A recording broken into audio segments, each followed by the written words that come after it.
তথা মইনী মাইনীসকল, আজি আমাৰ মাজৰ পৰা আমাৰ অতিকৈ আপোন জুবিন দা আকস্মিক মৃত্যুত আমি অতিকৈ মৰ্মাহত।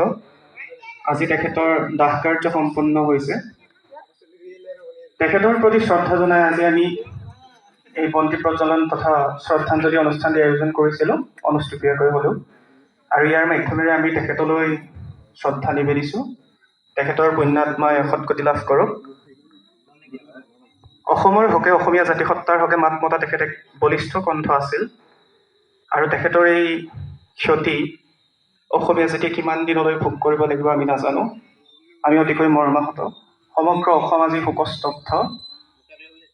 তেখেতে বিচাৰিছিল, তেখেতে বিভিন্ন অনুষ্ঠান প্ৰতিষ্ঠানেও কৈছিল যে মোৰ মৃত্যুত তহঁতে মায়াবিনী গীতটো গাবি, আৰু সমগ্ৰ অসমতে মায়াবিনী গীতটো গাব।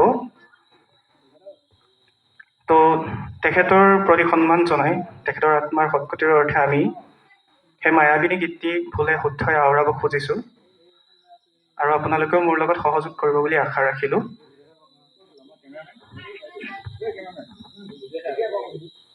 মায়াবিনী ৰাতিৰ বুকুত দেখা পালো তোমাৰ ছবি, ধৰা দিলা গোপনে আহি হিয়াৰ কোণত, তুমি যে মোৰ শুকান মনত নিয়ৰৰে চেঁচা টোপাল, নামি অহা ৰ'দৰে নৈ মোৰ দেহৰ প্ৰতি পুৱা,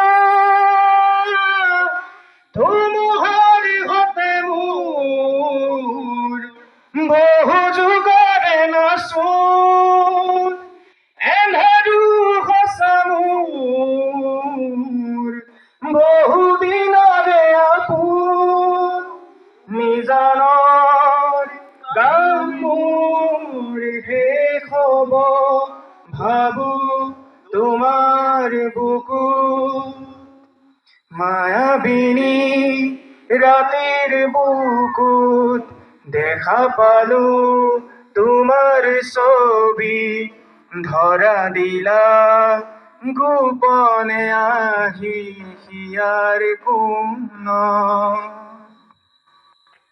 ধন্যবাদ।